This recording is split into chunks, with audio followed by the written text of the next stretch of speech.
السلام علیکم ناظرین۔ طارق عزیز 1936 سے 2020 ایک عہد جو ختم ہوا، دیکھتی آنکھوں اور سنتے کانوں، طارق عزیز کا سلام۔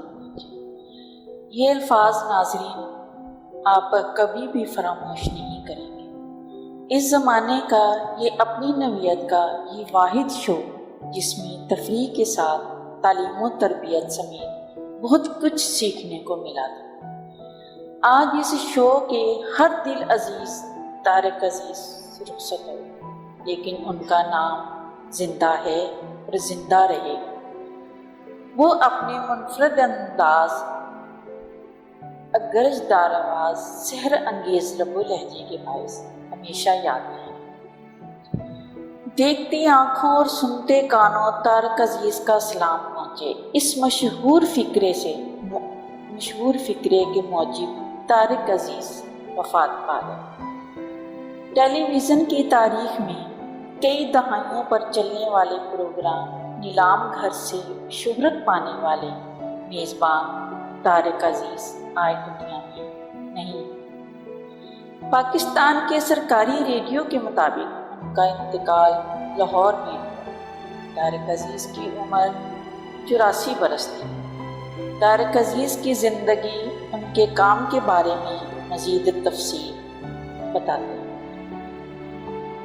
1936 میں جلندھر میں پیدا ہونے والے طارق عزیز نے اپنی کیریئر کا آغاز ریڈیو پاکستان لاہور سے کیا تھا، اور 1964 میں جب پاکستان ٹیلی ویژن کا آغاز ہوا تو وہاں کام کرنے والی اولین شخصیت میں سے ایک تھے۔ طارق عزیز کو اصل شہرت پاکستان ٹیلی ویژن میں 1975 میں شروع ہونے والے پروگرام نیلام گھر سے ملی۔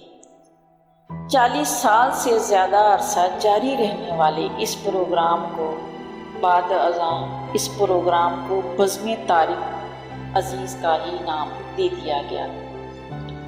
طارق عزیز کا پروگرام کرنے کا اچھوتا انداز آج بھی کئی ذہنوں میں نقش ہے۔ یہ طارق عزیز کا سحر انگیز انداز ہی تھا کہ نیلام گھر شو کا نام تبدیل کر کے اسے پہلے بزم طارق اور بعد میں طارق عزیز شوز کا نام دے دیا گیا۔ اس ٹی وی شوز کو دیکھنے والے کئی افراد کو آج بھی یہ جملے لفظ بہ لفظ یاد ہیں۔ طارق عزیز نے ریڈیو اور ٹیلی ویژن کے علاوہ فلموں میں بھی کام کیا تھا۔ کی مشہور فلموں کے نام سالگرہ، قسم اس وقت کی اور ہار گیا انسان شامل ہیں۔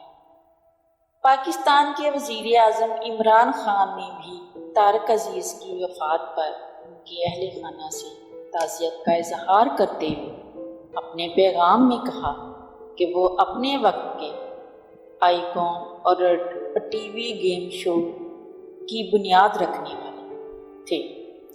پاکستان کی حکومت نے طارق عزیز کی خدمات کے صلے میں انہیں 1992 میں صدارتی تمغہ حسن کارکردگی سے بھی نوازا تھا۔ معروف ٹی وی کمپیئر طارق عزیز وفات پا گئے۔ یہ الفاظ سن کے دل کو ایک دھچکا سا لگا۔ طارق عزیز 3 ماہ بھی اپنے گھر پر ہی محدود رہے۔ اچانک سردی محسوس کی اور دیکھتے ہی دیکھتے اپنے خالق حقیقی سے جا۔ الوداع طارق عزیز، الوداع۔ اج دی رات میں کلا واں کوئی نہیں میرے کول، اج دی رات تے میرے ربا نیڑے ہو کے ہو۔